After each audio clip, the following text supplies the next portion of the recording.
Okay. Hello, everybody. My name is Bill Meyer. I'm the chair of the Michigan Peace Council, which is a chapter of the U.S. Peace Council. And this is the first public event for our newly revived Michigan Peace Council chapter of the U.S. Peace Council. We have three officers currently, and I want to introduce them to you. I'm the chair of the Michigan Peace Council, and I want you to meet Linda Rayburn, who is our co-chair. So here's Linda to say a few words for you. But of course, I have to unmute her. That would be a good way for you to hear her. So hang on one second. Linda. Okay, Linda, I think your mic's on. Hi, everyone. It's so nice to see you all. It would have been lovely for us all to meet in person, but just glad that we have a way to come together. So thank you all for being here. We encourage you to join our chapter and be part of our work. We have a website where you can come to become a member and find out what our activities are. If you can help with the website, that would be greatly appreciated. We have regular monthly meetings on the first Monday of each month at 7 p.m. And everyone is invited, members and non-members. So anyone that you can think of that might share any idea or want to express anything about the world, or have them just come in and check it out. If you have not been receiving our notices and would like to, please put your email address in the chat. We have enlisted 20 great readers from among our members of the Michigan Peace Council and the Progressive Cinema Group. We know there are many more friends who could and would like to be part of this reading, but MLK only wrote 20 pages. We'll certainly do other events to include all of you who want to be part of our work. So thank you again for being here, and let's get started. Bill? All right, thank you, Linda. That's Linda Rayburn, our co-chair. Now here is Twyla. Many of you know my wife, Twyla Meyer. She's a treasurer of the newly formed Michigan Peace Council. She has a few words for you. So let me unmute Twyla.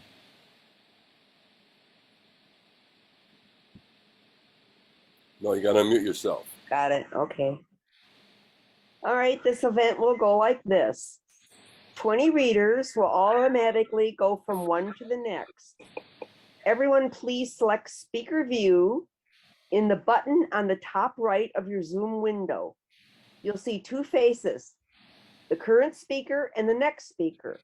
And readers, please put your video on when you read. Thanks. Along with that, we'll be sharing some pictures from the civil rights movement while our readers present one of the most powerful speeches in American history. Thank you, Twyla. As many of you know already, this speech was given at Riverside Church in New York on April 4th, 1967, 1 year before Martin Luther King Jr. died. It was filled with many profound statements, none more truthful than this one. True compassion is more than flinging a coin to a beggar. It comes to see that an edifice which produces beggars needs restructuring. Many great progressive leaders have been whitewashed through history. Paul Robeson, W.E.B. Du Bois, and certainly Martin Luther King. Many people can recite his I Have a Dream speech, but few know about his later years when he became a powerful voice against war and against poverty. Many consider this speech we're about to hear as one of his most powerful and profound, linking the struggles for civil rights and peace and justice and poverty. It was this turn of focus, by the way, that put him in the crosshairs of the establishment, which eventually led to the tragic assassination of this great Nobel Peace Prize winner. We thank all our readers for giving their time to be part of this reading. We thank all of you for attending and hope that this will be a rewarding experience for you and for your thought process. The original speech took 52 minutes. And now we will begin with Butter Hawkins. Yes, but hold on one second, because Reverend Ed Rowe does want to make an announcement before we start about the pronouns in the prize. So if you could unmute yourself, Ed, and please say what you said earlier. I just wanted people to understand that we've all evolved in our language, and I'm sure that Dr. King would have joined us because his whole life was about total inclusiveness. So we're going to read this the way he wrote it. The male pronouns for people and humanity should be changed in our soul and in our consciousness, as I'm sure they would have been in his. Okay, thank you. So now, Tawan is going to be the first. Tawan, his name is really Tawan Hawkins, but we all call him Butter. He's a tremendous musician, drummer, and I worked with him for many years. And Tawan is going to start this off, and I want to let you all know that we're going to put some pictures on while we're talking and maybe some music in the background. So let's get 1 second here to get everything going with sharing the screen, and then we're going to ask Butter to start in 1 second.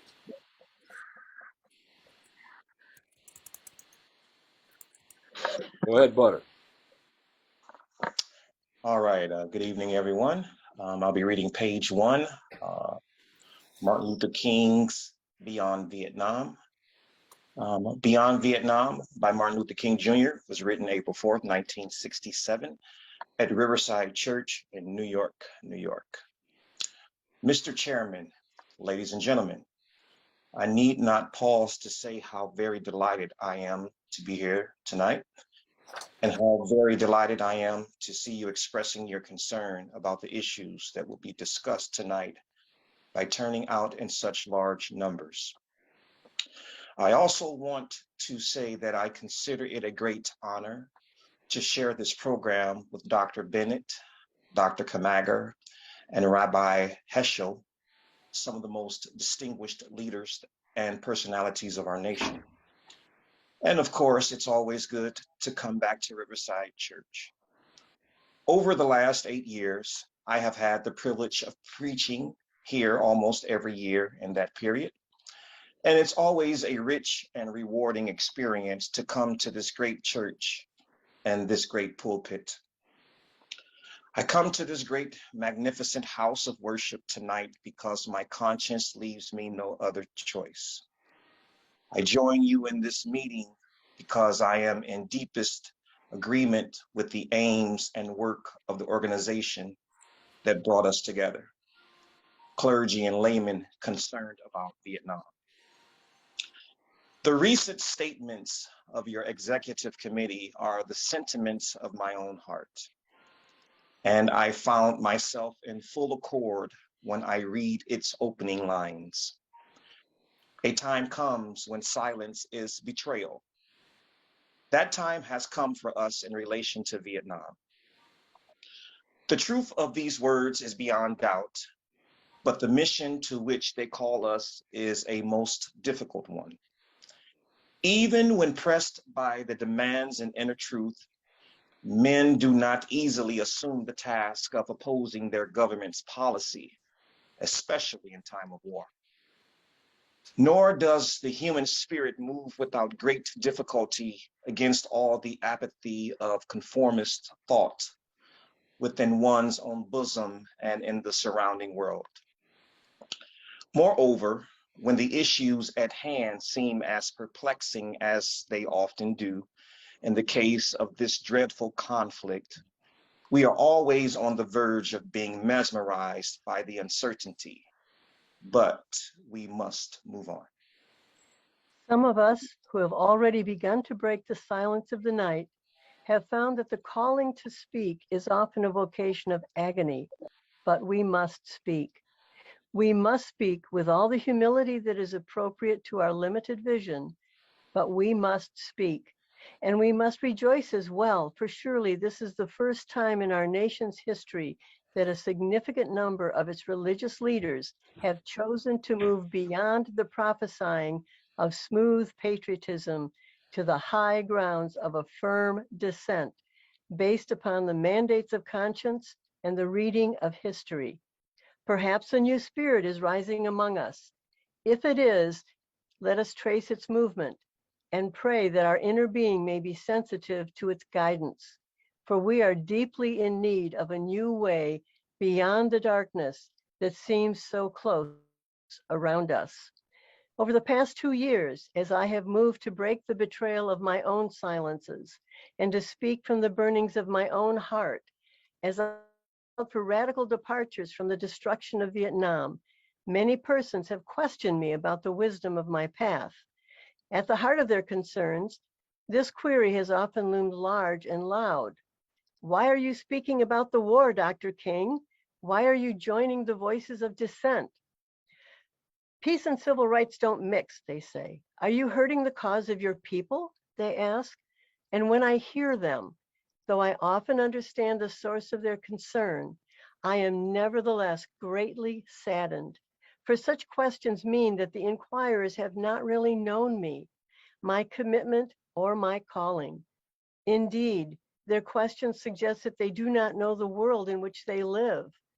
In the light of such tragic misunderstanding, I deem it of signal importance to state clearly, and I trust concisely, why I believe that the path from Dexter Avenue Baptist Church, the church in Montgomery, Alabama, where I began my pastorate, leads clearly to this sanctuary tonight. I come to this platform tonight to make a passionate plea to my beloved nation. This speech is not addressed to Hanoi or to the National Liberation Front. It is not addressed to China or to Russia, nor is it an attempt to overlook the ambiguity of the total situation and the need for a collective solution to the tragedy of Vietnam. Neither is it an attempt to make North Vietnam or the National Liberation Front paragons of virtue, nor to overlook the role they must play in the successful resolution to the problem. While they both may have justifiable reasons to be suspicious of the good faith of the United States, life and history give eloquent testimony to the fact that conflicts are never resolved without trustful give and take on both sides. Tonight, however, I wish not to speak with Hanoi or the National Liberation Front, but rather to my fellow Americans. Since I am a preacher by calling, I suppose it is not surprising that I have 7 major reasons for bringing Vietnam to the field of my moral vision. There is at the outset a very obvious and almost facile connection between the war in Vietnam and the struggle I and others have been waging in America. A few years ago, there was a shining moment in that struggle. It seemed as if there was a real promise of hope for the poor, both black and white, through the poverty program. There were experiments, hopes, new beginnings. Then came the buildup in Vietnam, and I watched this program broken and eviscerated as if it were some idle political plaything on a society gone mad on war. And I knew that America would never invest the necessary funds or energies in rehabilitation of its poor, so long as adventures like Vietnam continued to draw men and skills and money like some demonic destructive suction tube. So I was increasingly compelled to see the war as an enemy of the poor and to attack it as such. Perhaps a more tragic recognition of reality took place when it became clear to me that the war was doing far more than devastating the hopes of the poor at home. It was sending their sons and their brothers and their husbands to fight and to die in extraordinarily high proportions relative to the rest of the population. We were taking the Black young men who had been crippled by our society and sending them 8,000 miles away to guarantee liberties in Southeast Asia which they had not found in Southwest Georgia and East Harlem. So we have been repeatedly faced with the cruel irony of watching Negro and white boys on TV screens as they kill and die together for a nation that has been unable to seat them together in the same schools. So we watched them in brutal solidarity burning the huts of a poor village, but we realized that they would hardly live on the same block in Chicago. I could not be silent in the face of such cruel manipulation of the poor. My third reason moves to an even deeper level of awareness, for it grows out of my experience in the ghettos of the North over the last 3 years, especially the last 3 summers. As I have walked among the desperate, rejected, and angry young men. I have told them that Molotov cocktails and rifles would not solve their problems. I have tried to offer them my deepest compassion while maintaining my conviction that social change comes most meaningfully through nonviolent action. But they asked, and rightly so, what about Vietnam? They asked if our own nation wasn't using massive doses of violence to solve its problems, to bring about the changes it wanted. Their questions hit home, and I knew that I could never again raise my voice against the violence of the oppressed in the ghettos without having first spoken clearly to the greatest purveyor of violence in the world today, my own government. For the sake of those boys, for the sake of this government, for the sake of the hundreds of thousands trembling under our violence, I cannot be silent. For those who ask the question, aren't you a civil rights leader, and thereby mean to exclude me from the movement for peace, I have this further answer. In 1957, when a group of us formed the Southern Christian Leadership Conference, we chose as our motto, to save the soul of America. We were convinced that we could not limit our vision to certain rights for Black people, but instead affirmed the conviction that America would never be free or saved from itself until the descendants of its slaves were loosed completely from the shackles they still wear. In a way, we were agreeing with Langston Hughes, that Black Bard of Harlem, who had written earlier, "Oh yes, I say it plain. America never was America to me, and yet I swear this oath, America will be." Now it should be incandescently clear that no one who has any concern for the integrity and life of America today can ignore the present war. If America's soul becomes totally poisoned, part of the autopsy must read Vietnam. It can never be saved so long as it destroys the deepest hopes of men the world over. So it is that those of us who are yet determined that America will be are led down the path of protest and dissent, working for the health of our land. As if the weight of such a commitment to the life and health of America were not enough, another burden of responsibility was placed upon me in 1964. And I cannot forget that the Nobel Peace Prize was also a commission to work harder than I had ever worked before for the brotherhood of man. This is a calling that takes me beyond national allegiances. But even if I were not present, I would yet have to live with the meaning of my commitment to the ministry of Jesus Christ. To me, the relationship of this ministry to the making of peace is so obvious that I sometimes marvel at those who ask me why I am speaking against the war. Could it be that they do not know that the good news was meant for all men, for communists and capitalists, for their children and ours, for Black and for white, for revolutionary and conservative?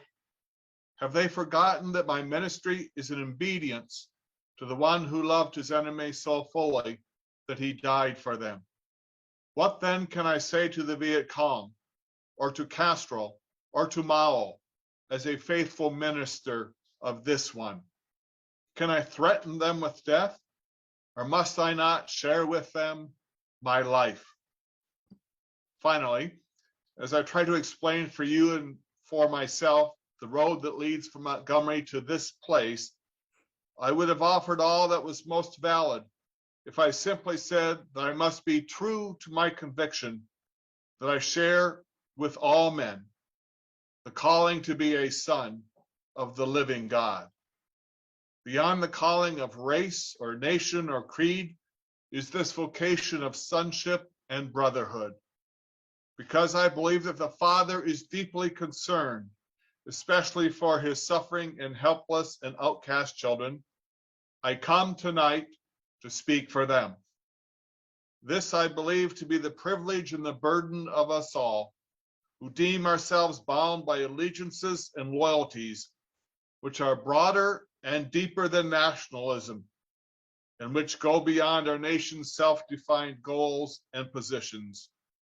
We are called to speak for the weak, for the voiceless, for the victims of our nation, for those it calls enemy. For no document from human hands can make these humans any less than our brothers. And as I ponder the madness of Vietnam and search within myself for ways to understand and respond in compassion, my mind goes constantly to the people of that peninsula. I speak now, not of the soldiers of each side, not of the ideologies of the Liberation Front, not of the junta in Saigon, but simply of the people who've been living under the curse of war for almost 3 continuous decades now.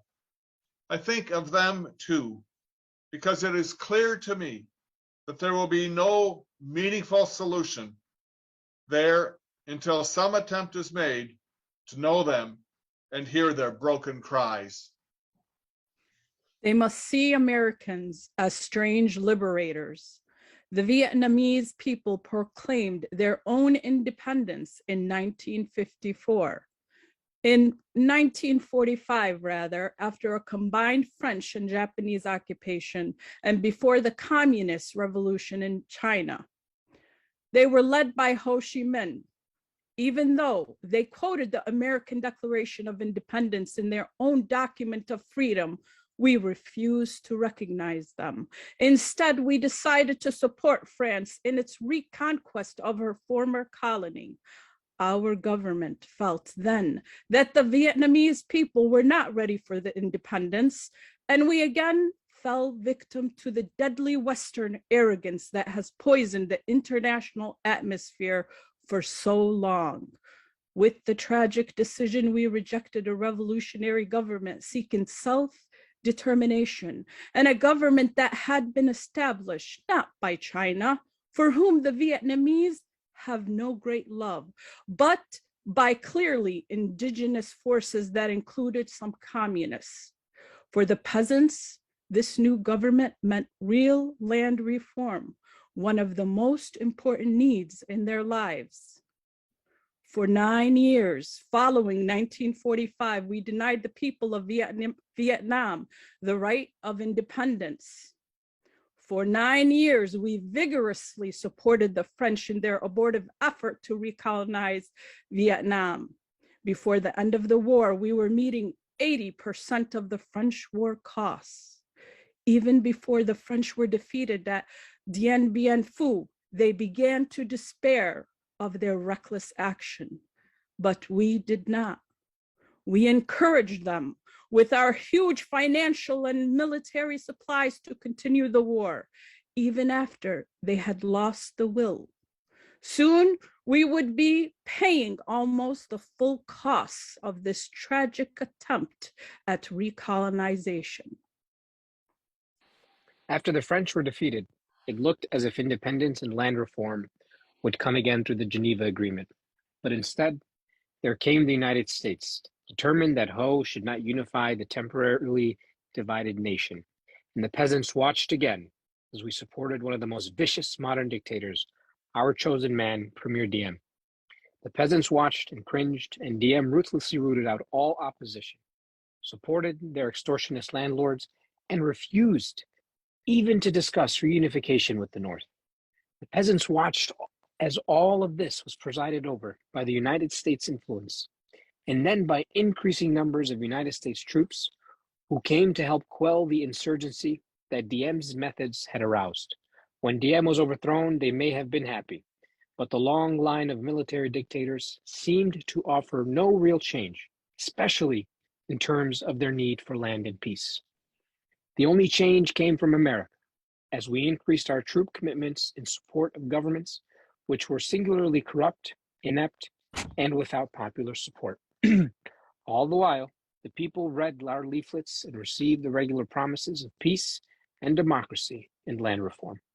Now they languish under our bombs and consider us, not their fellow Vietnamese, the real enemy. They move sadly and apathetically as we herd them off the land of their fathers into concentration camps where minimal social needs are rarely met. They know they must move on or be destroyed by our bombs. So they go, primarily women and children and the aged. They watch us, they watch as we poison their water, as we kill 1 million acres of their crop.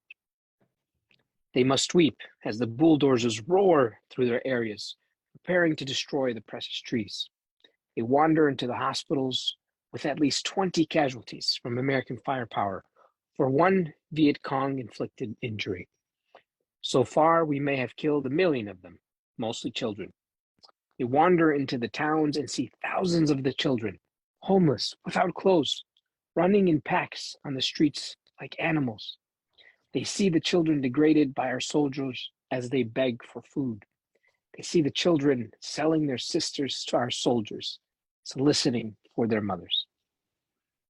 What do the peasants think as we ally ourselves with the landlords and as we refuse to put any action into our many words concerning land reform? What do they think as we test out our latest weapons on them, just as the Germans tested out new medicine and new tortures in the concentration camps of Europe? Where are the roots of the independent Vietnam we claim to be building? Is it among these voiceless ones? We have destroyed their two most cherished institutions, the family and the village. We have destroyed their land and their crops. We have cooperated in the crushing of the nation's only non-communist revolutionary political force, the Unified Buddhist Church. We have supported the enemies of the peasants of Saigon. We have corrupted their children and women and children and killed their men. Now there's little left to build on, save bitterness. Soon the only solid physical foundations remaining will be found at our military bases and in the concrete of the concentration camps we call fortified hamlets. The peasants may well wonder if we plan to build our new Vietnam on such grounds as these. Could we blame them for such thoughts? We must speak for them and raise the questions they cannot raise. These too are our brothers. Perhaps a more difficult but no less necessary task is to speak for those who have been designated as our enemies. What if the National Liberation Front, that strangely anonymous group we call VC or communists? What must they think of the United States of America when they realize that we permitted the repression and cruelty of Diem, which helped to bring them into being as a resistant group in the South? What do they think of our condoning the violence which led to our own taking up of arms? How can they believe in our integrity when now we speak of aggression from the North as if there was nothing more essential to the war? How can they trust us when now we charge them with violence after the murderous reign of Diem and charge them with violence while we pour every new weapon of death into their land? Surely we must understand their feelings, even if we do not condone their actions. Surely we must see that the men we supported pressed them to their violence. Surely we must see that our own computerized plans of destruction simply dwarf their greatest acts. How do they judge us when our officials know that their membership is less than 25% communist and yet insist on giving them the blanket name? What must they be thinking when they know that we are aware of their control of major sections of Vietnam, and yet we appear ready to allow national elections in which this highly organized political parallel government will not have a part? They ask how we can speak of free elections when the Saigon press is censored and controlled by the military junta.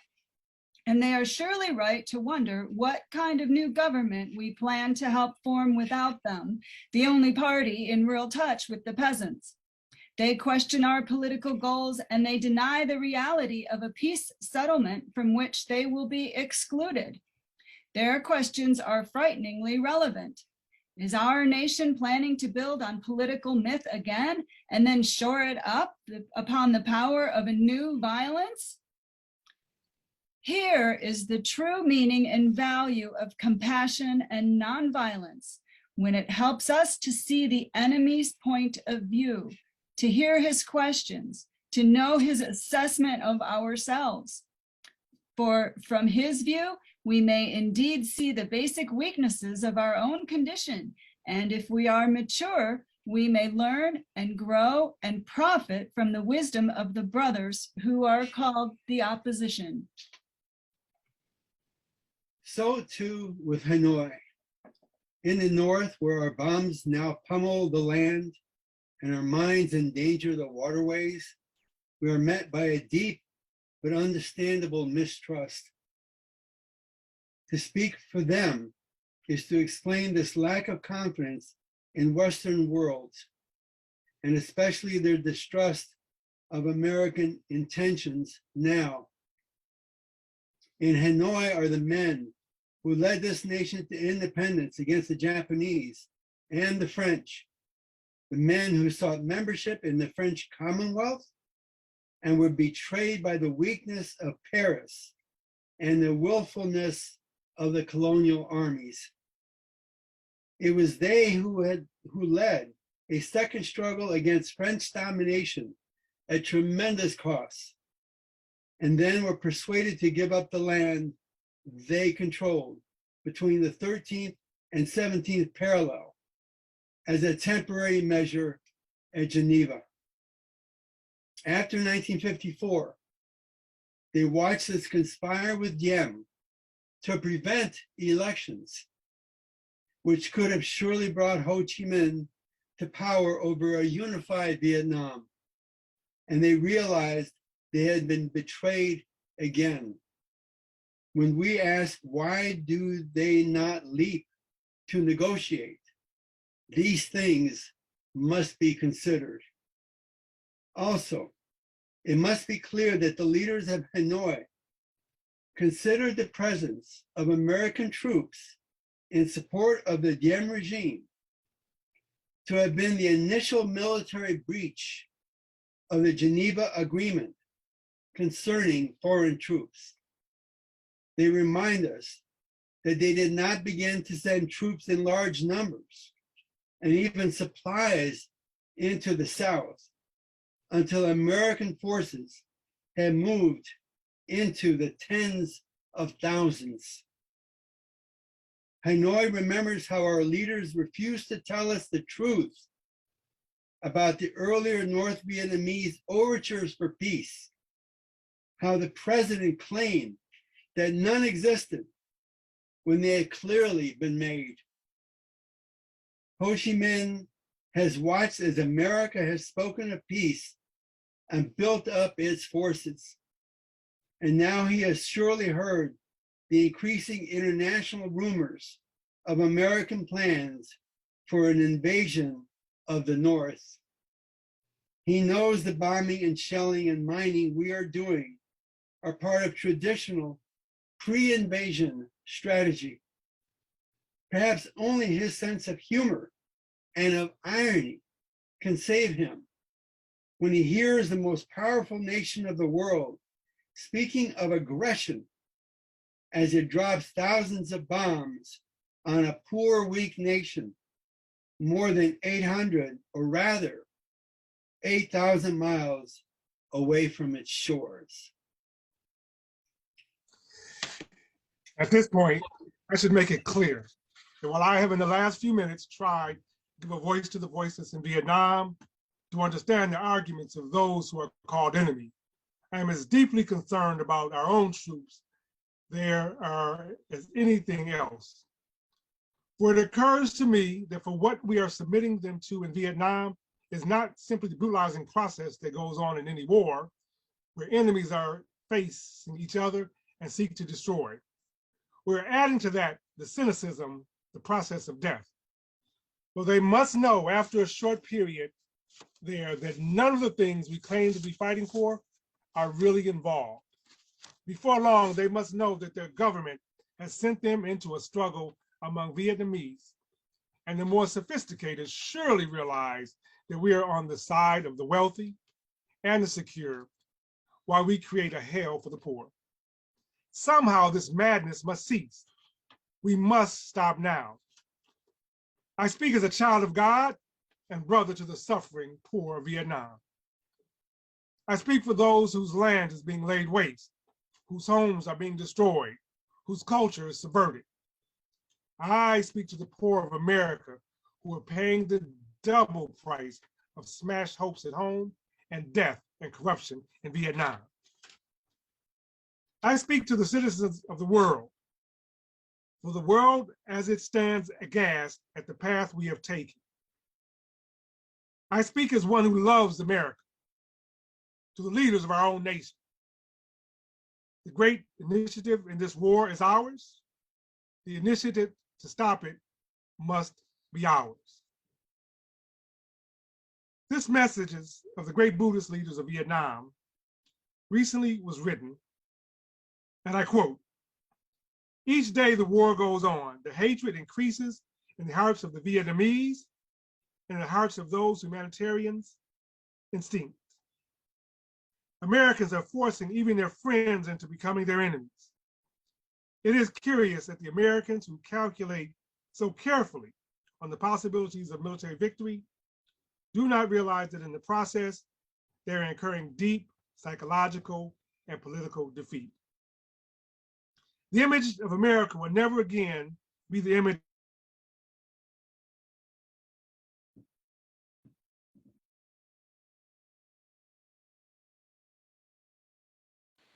The image of America will never again be the image of revolution, freedom, and democracy, but the image of violence and militarism." Unquote. Next is Nicole. If we continue, there will be no doubt in my mind and in the mind of the world that we have no honorable intentions in Vietnam. If we do not stop our war against the people of Vietnam immediately, the world will be left with no other alternative than to see this as some horrible, clumsy, and deadly game that we have decided to play. The world now demands a maturity of America that we may not be able to achieve. It demands that we admit we have been wrong from the beginning of our adventure in Vietnam, that we have been detrimental to the life of the Vietnamese people. The situation is one in which we must be ready to turn sharply from our present ways in order to atone for the sins and errors in Vietnam. We should take the initiative in bringing a halt to this tragic war. I would like to suggest 5 concrete things that our government should do to begin the long and difficult process of extricating ourselves from this nightmarish conflict. Number 1, end all bombing in North and South Vietnam. Number 2, declare a unilateral ceasefire in the hope that such action will create an atmosphere for negotiation. 3, take immediate steps to prevent other battlegrounds in Southeast Asia by curtailing our military buildup in Thailand and in Laos, interference in Laos. 4, realistically accept the fact that the National Liberation Front has substantial support in South Vietnam and must thereby play a role in any meaningful negotiations and any future Vietnamese government. 5, set a date that we will remove all troops from Vietnam in accordance with the 1954 Geneva Agreement.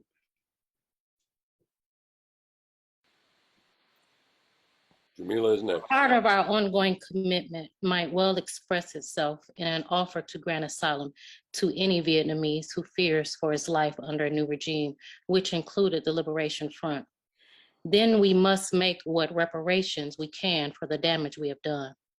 We must provide the medical aid that is badly needed, making it available in this country if necessary. Meanwhile, We in the churches and synagogues have a continuing task while we urge our government to disengage itself from a disgraceful commitment. We must continue to raise our voices and our lives if our nation persists in its perverse ways in Vietnam. We must be prepared to match actions with words by seeking out every creative method to protest possible. As we counsel young men concerning military service, we must clarify for them our nation's role in Vietnam and challenge them with the alternative of conscientious objective. I am pleased to say that this is a path now chosen by more than 70 students at my own alma mater, Morris House College, and I recommend it to all who find the American course in Vietnam a dishonorable and an unjust one. Moreover, I would encourage all ministers of draft age to give up their ministerial exemptions and seek status as conscientious objectors. These are the times for real choices and not false ones. We are at the moment when our lives must be placed on the line if our nation is to survive its own folly. Every man of humane conviction must decide on the protest that best suits his convictions, but we must all protest. Now, there is something seductively tempting about stopping there and sending us all off on what in some circles have become a popular crusade against the war in Vietnam. I say we must enter that struggle, but I wish to go on now to say something even more disturbing. The war in Vietnam is but a symptom of a far deeper malady within the American spirit. And if we ignore this sobering reality, we will find ourselves organizing clergy and laymen concerned committees for the next generation. They will be concerned about Guatemala and Peru. They will be concerned about Thailand and Cambodia. They will be concerned about Mozambique and South Africa. We will be marching for these and dozens other names and attending rallies without end unless there's a significant and profound change in American life and policy. So such thoughts take us beyond Vietnam, but not beyond our calling as sons of the living God. In 1957, a sensitive American official overseas said that it seemed to him that our nation was on the wrong side of a world revolution. During the past 10 years, we have seen emerge a pattern of suppression which now justifies the presence of US military advisors in Venezuela. This need to maintain social stability for our investments accounts for the counter-revolutionary action of American forces in Guatemala. It tells why American helicopters are being used against guerrillas in Cambodia, and why American napalm and Green Beret forces have already been active against rebels in Peru. It is with such activity that the words of the late John F. Kennedy come back to haunt us. 5 years ago, he said, "Those who make peaceful revolution impossible will make violent revolution inevitable." Increasingly, our choice or by accident, this is the role our nation has taken, the role of those who make peaceful revolution impossible by refusing to give up the privileges and the pleasures that come from the immense profits of overseas investments. I am convinced that if we are to get on to the right side of the world revolution, we as a nation must undergo a radical revolution of values. We must rapidly begin the shift from a thing-oriented society to a person-oriented society, when machines and computers, profit motives, and property rights are considered more important than people. The giant triplets of racism, extreme materialism, and militarism are incapable of being conquered. A true revolution of values will soon cause us to question the fairness and justice of many of our past and present policies. On the one hand, we are called to play the Good Samaritan on life's roadside, but that will be only an initial act. One day, we must come to see that the whole Jericho Road must be transformed so that men and women will not be constantly beaten and robbed as they make their journey on life's highway. True compassion is more than flinging a coin to a beggar. It comes to see that an edifice which produces beggars needs restructuring. A true revolution of values will soon look uneasily on the glaring contrast of poverty and wealth. With righteous indignation, it will look across the seas and see individual capitalists of the West investing huge sums of money in Asia, Africa, and South America, only to take the profits out with no concern for the social betterment of the countries and say, this is not just. It will look at our alliance with the landed gentry of South America and say, this is not just. The Western arrogance of feeling that it has everything to teach others and nothing to learn from them is not just. A true revolution of values will lay hand on the world order and say of war, this way of settling differences is not just. This business of burning human beings with napalm, of filling our nation's homes with orphans and widows, of injecting poisonous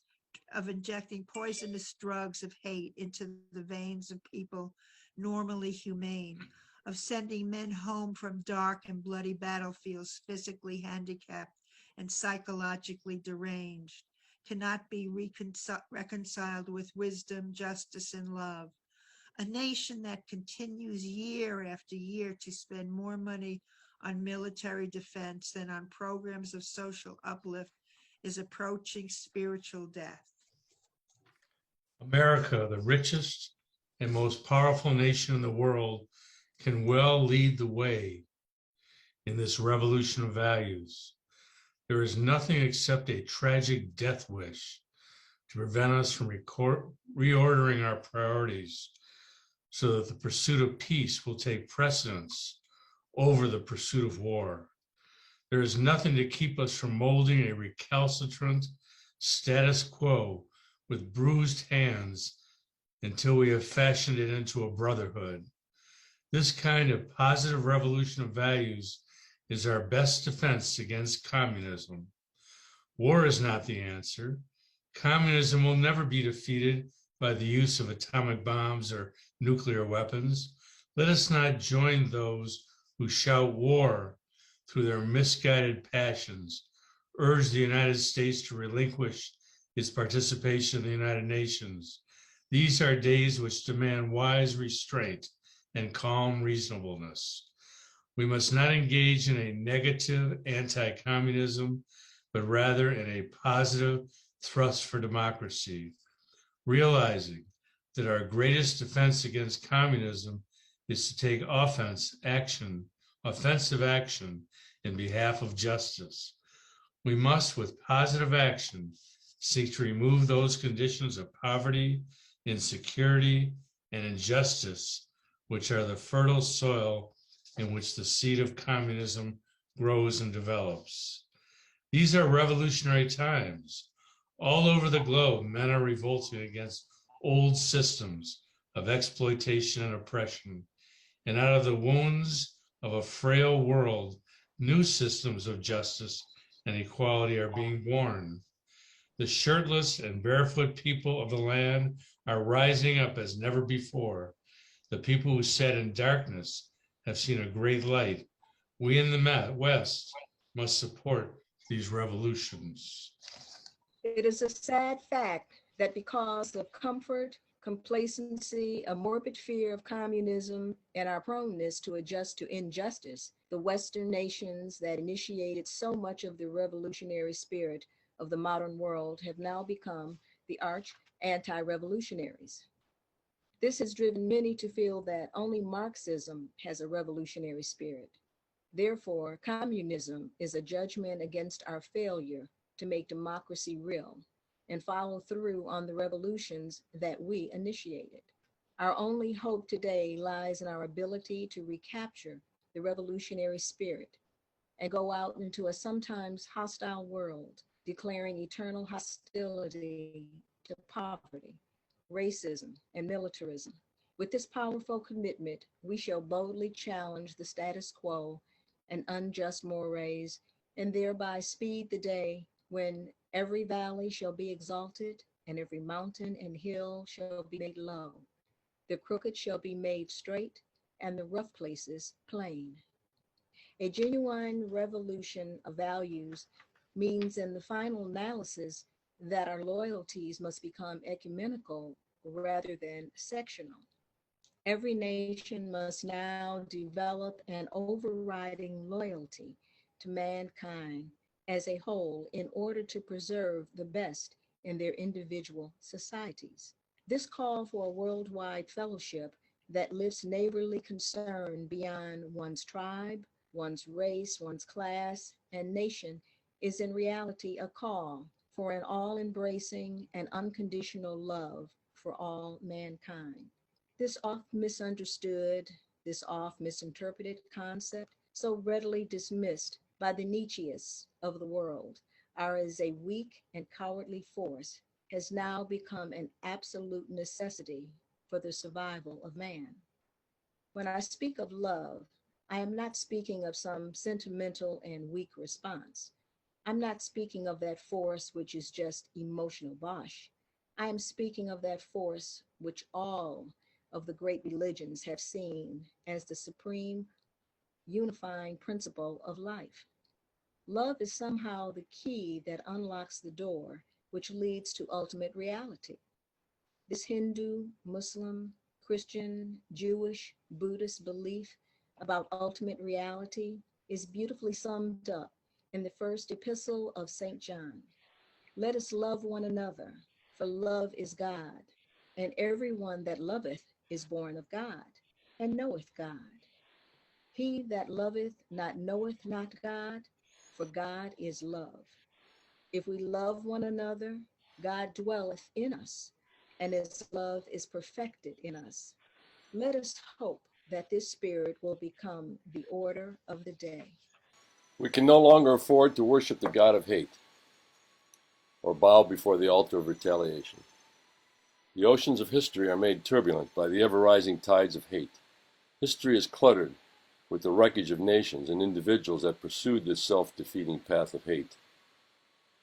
As Arnold Toynbee says, love is the ultimate force that makes for the saving choice of life and good against the damning choice of death and evil. Therefore, the first hope in our inventory must be the hope that love is going to have the last word.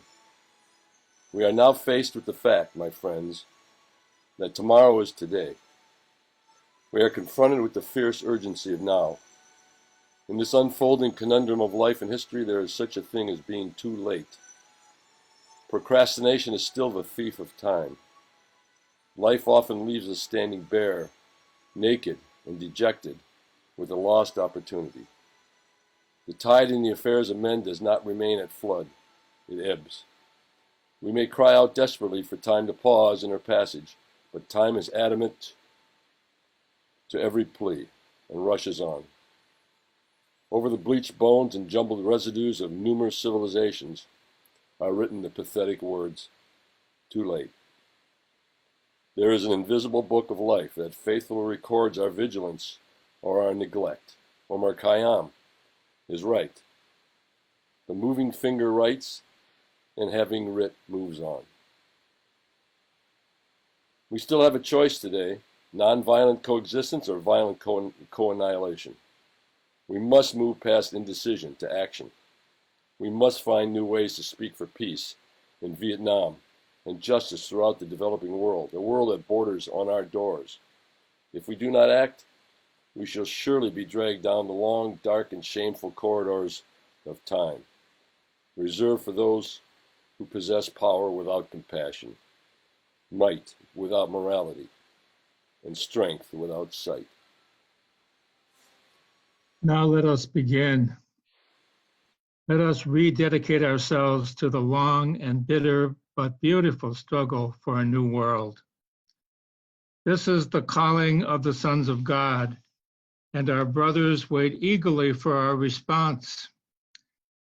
Shall we say the odds are too great? Shall we tell them the struggle is too hard? Will our message be that of the forces of American life that mitigate against their arrival as full men? And we send our deepest regrets? Or will there be another message of longing, of hope, of solidarity with their yearnings, of commitment for their cause, whatever the cost? The choice is ours. As though we might prefer it otherwise, we must choose in this crucial moment of human history. As that noble bard of yesterday, James Russell Lowell, eloquently stated, once to every man and nation comes a moment to decide in the strife of truth and falsehood for the good or evil side, some great cause, God's new Messiah offering each the bloom or blight, and the choice goes by forever twixt that darkness and that light. Through the cause of evil prosper, yet its truth alone be strong. Through her portions be the scaffold, and upon those the throne be wrong. Yet the scaffold sways the future, and behind the dim unknown standeth God within the shadow, keeping watch above his own.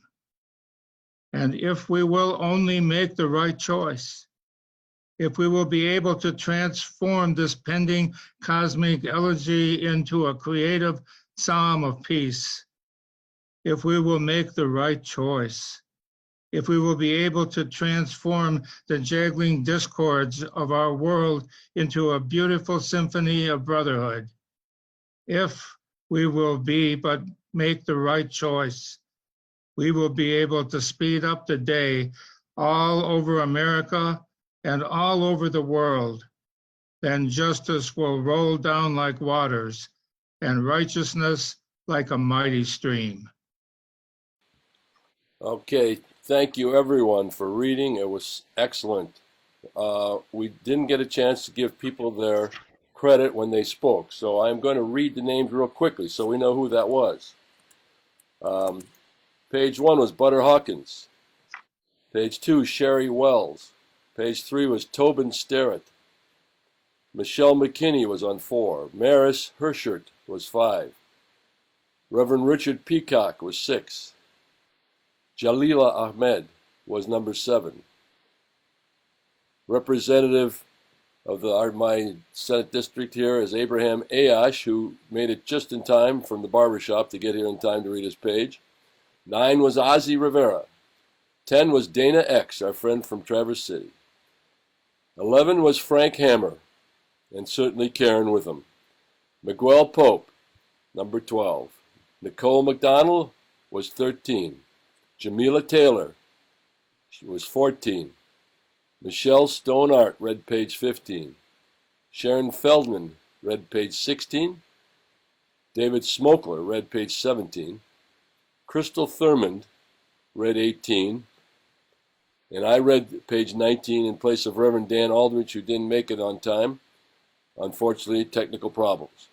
And the final page was written by our favorite Reverend Ed Rowe. We want to thank you all, and if we could applaud on Zoom, I think we would all be doing that. So we could see the hands flipping. All right, well, I could tell you that this was a powerful speech, and we all know this, and many of us know about this speech.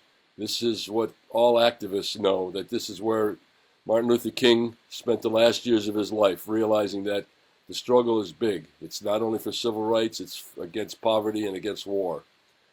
And a lot of people who, through history now, are trying to whitewash Martin Luther King, we know for sure that he was much bigger, more powerful, and threatening to the system than people would like to admit. Powerful words in the speech. I almost want to listen to it again. You can listen to him saying it. It's on YouTube if you want to hear him read the speech.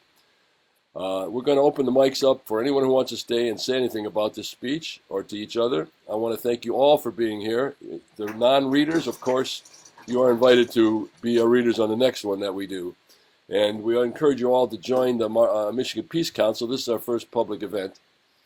And there'll be many more coming. We have meetings on the first Monday of the month, as Linda mentioned at the beginning. And if you want to check out any more details, you can call me or email me, or Twyla or Linda. So I want to thank you all for doing this. This was a great treat, and appreciate your participation. If anyone wants to say anything, all you got to do is click under reactions at the bottom. You can raise your hand, and I'll turn your mic on, and you can speak to everybody. Okay, Sherry Wells. You have to unmute your mic. You can unmute now. Okay. You told us that this is the first time that you were doing something exactly like this, and you did a very good job for a first time, Mr. Meyer. Thank you very much. It was a technical challenge, let's put it that way. Thank you. Frank. Frank is next. Okay, go ahead, Frank. Oh, I asked you to unmute. Nope, there you go. There you go. No, I was just applauding what was just said about you. Thank you very, very much.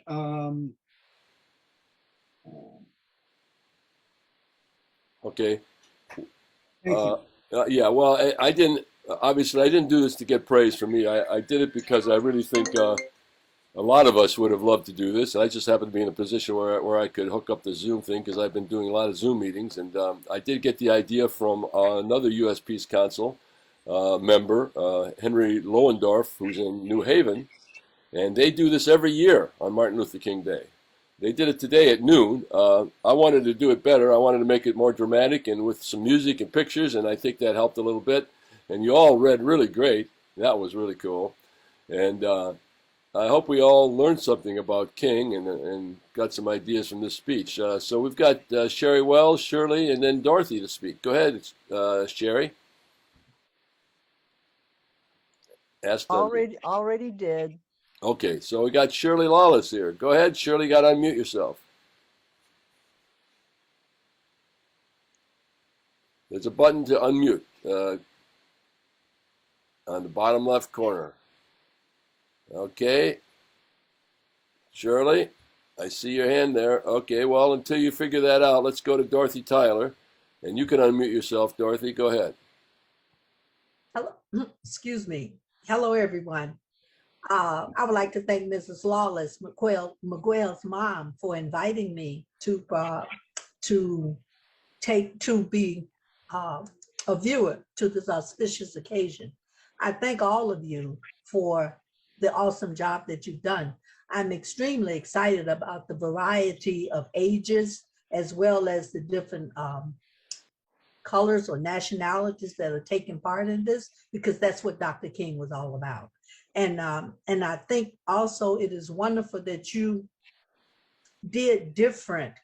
It was just not about his I Have a Dream speech. There was so many parts to Dr. King. I thank you all. I truly enjoyed it. All the way from Loganville, Georgia. Wow. All right, Dorothy. Thanks so much for joining us. Hey, let me ask everybody, are you able to see everybody's picture on the screen now as a gallery view? If you want to. Everything's working right? Okay, good. Okay, so Shirley, have you figured out how to unmute yourself yet? Oh, geez, you were unmuted. I'm sorry. Try it again. Go ahead, Shirley. There. Go ahead. Shirley, you got the mic. Your mic's on, Shirley, but I can't hear you. All right. Well, I guess we're going to move on then. Okay, let's see here from Michelle Art, who read page number 15. 15. Great job, Michelle. Thank you so much. Thank you. I was quite moved by the entire speech. I had not heard it nor read it before. But the one thing that really stuck in my mind is we better kick butt and get moving. There's a lot of work to do. And I think in looking at all the faces, many of us are activists. The majority of people I recognize from demonstrations and meetings and other activities. But we have to influence other people to get a move on, because we're in the same situation now, just with different countries and different influences, different players, if I might say, of those who certainly seek profit and are not at all in support of people. Well said, Michelle. I'm sure many of us agree with you on that. Let's hear from Frank. Oh, geez, what I did. I'm sorry. Unmute yourself again, Frank. Thank you. Go ahead. Yeah, and I certainly want to second what Michelle just said. What I would say in regards to the incredible speech is that he knew in advance that this was going to be an incredibly unpopular speech.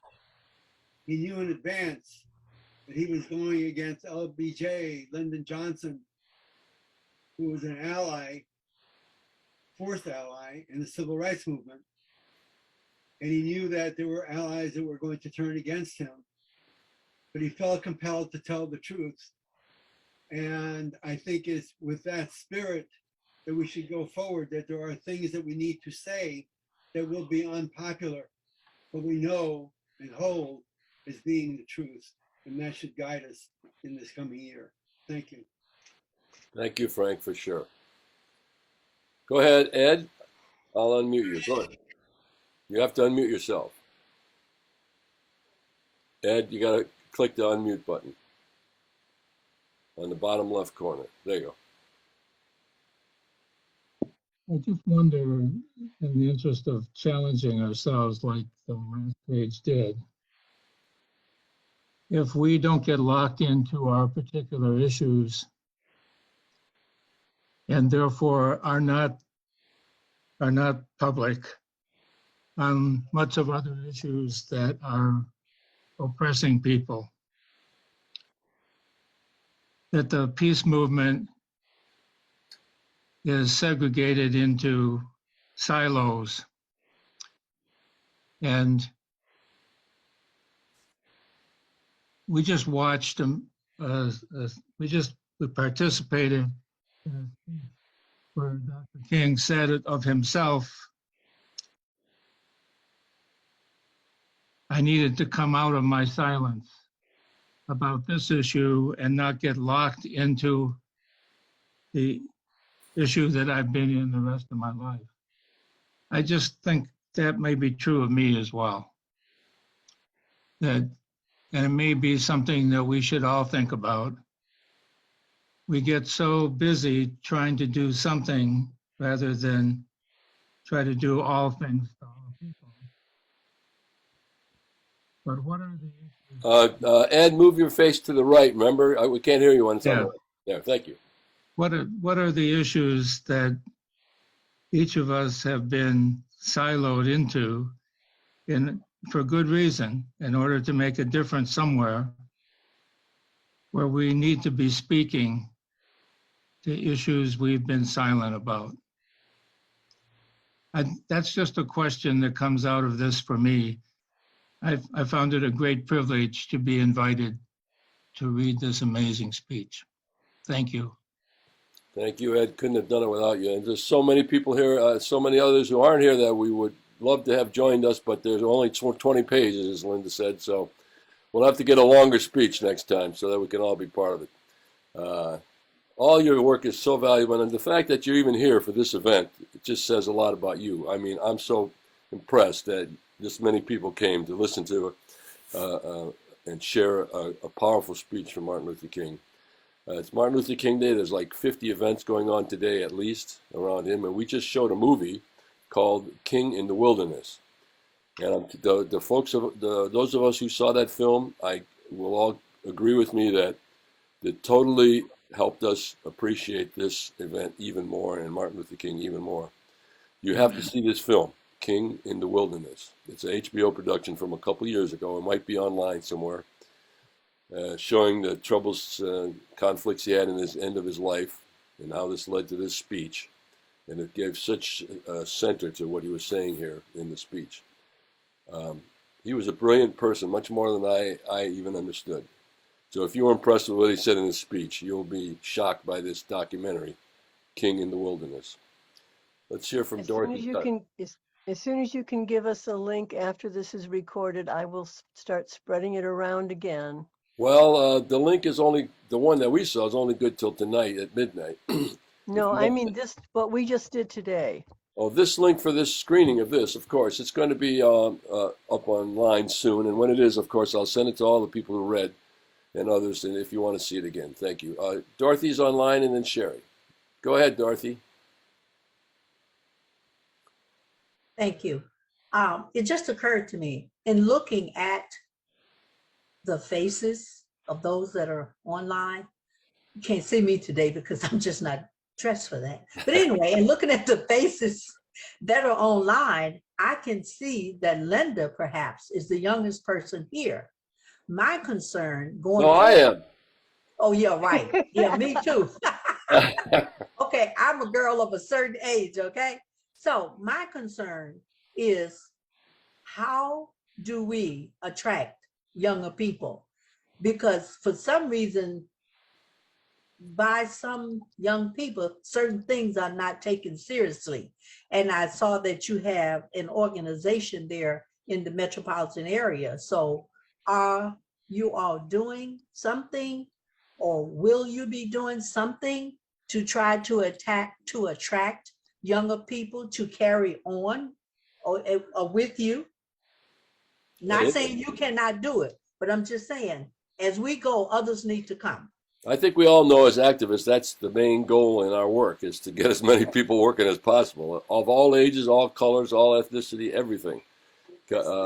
It's difficult when you're old and white like me to get young people working anymore. When I was young, maybe I could get young people working. So it's very hard to get people working with people from other groups and stuff, but we got to do it. We got to find ways. And I know young people out there working their ass off, doing a lot of stuff, and I try to join them whenever I can too. And some of them let me in, actually, and let me do stuff with them. So that's cool. No age barrier. So thank you for your comments, Dorothy. Lynette's next. Go ahead, Lynette. Unmute yourself. You have to unmute yourself. Okay, I'll give you another. Here I am. There you go. Go ahead. Yeah, my name is Lynette Bean. I am in Chino, California. I was invited by Shirley Lawless, and I thought this was marvelous. Do you have chapters in California? I'm assuming you do. Yeah, it's a U.S. Peace Council. I don't know if we have a chapter out there. I'll have to check on that. But you can check out the website, uspeacecouncil.org. Very good. I was very impressed, and like others have expressed, I think this is something great to do, especially in COVID. We don't have to use the excuse that we can't get together, because we can get together. Thank you, Lynette. So thanks a lot for your efforts. And I'm going to try and send it on to many people in California. Really appreciate you. Thank you so much. And Shirley for spreading the word. Thank you, Shirley. Yeah. Always an activist. I want to let you know there's a chat here, folks, that has a lot of stuff in it, I'm just noticing. And I don't read it because I'm listening to you guys. So if you want to read it, you have to save it before we close out the meeting. So at the bottom of the chat, if you open the chat window, at the bottom, there's 3 dots that allow you to save the chat. And then it'll save it to your computer, and then you can read the chat after the meeting's over with. So before we end it, I'll give everybody a minute to save their chat. So anyone else would like to say something, feel free to join us. Okay, go ahead, Jamila. Oh, I just wanted to say something before I logged off. I see a lot of familiar faces, colleagues and friends, but some people, a few that I spoke that I haven't seen. So I just want to thank you guys. Hi, Linda. Thank you guys for creating this bill. And again, I talked to you, Bill, earlier that I did grow with parents who were in that time. I have both parents that were affected by the assassination of Kennedy and Martin Luther King and all those things. So I really just enjoyed this, especially on this holiday, because I like to celebrate it in that way. I'm going to go out tonight and celebrate it with some music as well. And I'm just glad to see all of your faces and all of the things and the information all of you share with me, because a lot of you, you're walking history. And I was born in 74. So I know some of the things, but a lot of things I learned through work, education, or experience. So I just want to thank you all for over the years sharing your experiences with me, and keep it coming. Thank you, guys. Jamila, thanks for your support, and she always supports our film series, our Progressive Cinema Group. Thank you, Jamila. I noticed in the chat, Jalila left some information about, or texted me, about where we can get this film, so, or where you can watch King in the Wilderness. You want to say something, Jalila? Like, Sure. Yeah, where can we get it? It's on YouTube. I shared with everyone the link. So you could watch it at any time. I'm actually part of another organization, and we're having a movie where everyone could join, and then there's questions, kind of just looking at Martin Luther King Jr. as a human and in a different lens from what most people know him as. But I thank you, Bill. Thank you, Twala. Thank you, everyone. Linda, for this wonderful organization. It's just incredible to bring such an eloquent and an incredible leader, bring his words to life. So thank you all. Thank you for being part of this, Jalila Ahmed. We really appreciate your part. Okay. Okay, and let's see, as we close out here, if anybody wants to say something, feel free. It's open discussion. Okay, let's hear from Richard. Go ahead, Richard. I'll unmute your mic. Go ahead. Just to go along with what everybody else was talking about, to hear such an eloquent description of the times. I really appreciate all the effort that you've put into this, Bill, and everyone else. It was a great experience. Thanks again. Thanks for being here, Richard. Anyone else? I want to remind you that our meetings are the first Monday at 7 p.m.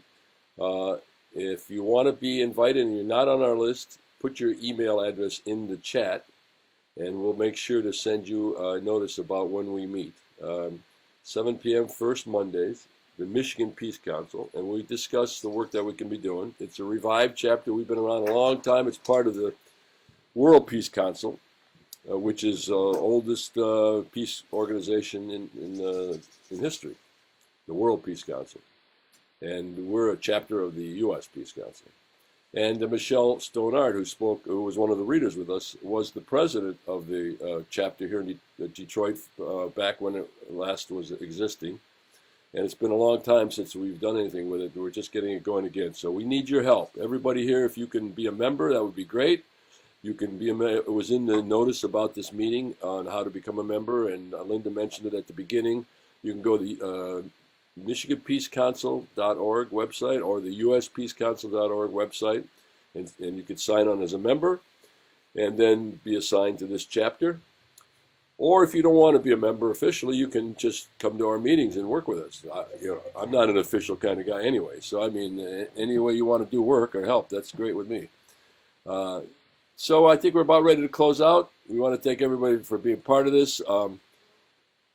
Think about, obviously, what was said in his speech, which was amazing stuff in there. And it went very quick, actually. Actually, we only took a few more minutes than he took reading it. He took 52 minutes, and we took about 56 minutes. So that was great reading, everybody. Thank you so much for being part of this and for all of you coming here. Adios.